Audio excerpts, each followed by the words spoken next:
Those who receive God will be given the gracious and amazing right to become God's children according to his promise. It is for this reason that God grants a ceremony through which we can firmly believe in God and absolutely receive him. Let's take a look at John chapter 6, verse 53. It says, Jesus said to them, I tell you the truth, unless you eat the flesh of the Son of Man and drink his blood, you have no life in you. Whoever eats my flesh and drinks my blood has eternal life, and I will raise him up at the last day.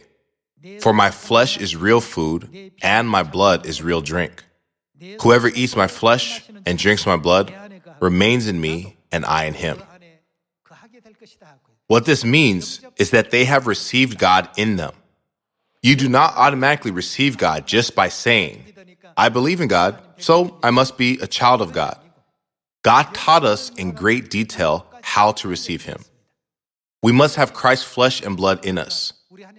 Then what is the way which God has allowed us to have his flesh and blood in us? When you read Matthew chapter 26, verse 17, it says, on the first day of the Feast of Unleavened Bread, the disciples came to Jesus and asked, where do you want us to make preparations for you to eat the Passover? He replied, go into the city to a certain man and tell him, the teacher says, my appointed time is near. I am going to celebrate the Passover with my disciples at your house. So the disciples did as Jesus had directed them and prepared the Passover.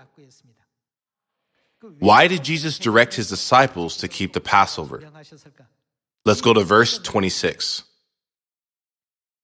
While they were eating, Jesus took bread, gave thanks, and broke it, and gave it to his disciples, saying, take and eat. This is my body. When you read verse 27, it says, then he took the cup. Isn't this the Passover wine?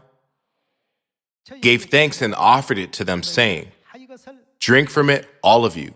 This is my blood of the covenant, which is poured out for many for the forgiveness of sins.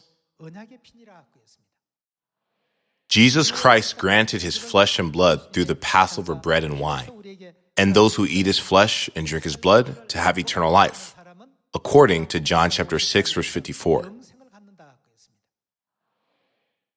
In other words, those who receive God and have God in them will be led to receive the blessing of eternal life. According to Matthew chapter 26, God put special meaning in the Passover wine. The blood that Christ shed for many for the forgiveness of sins is contained in the Passover wine.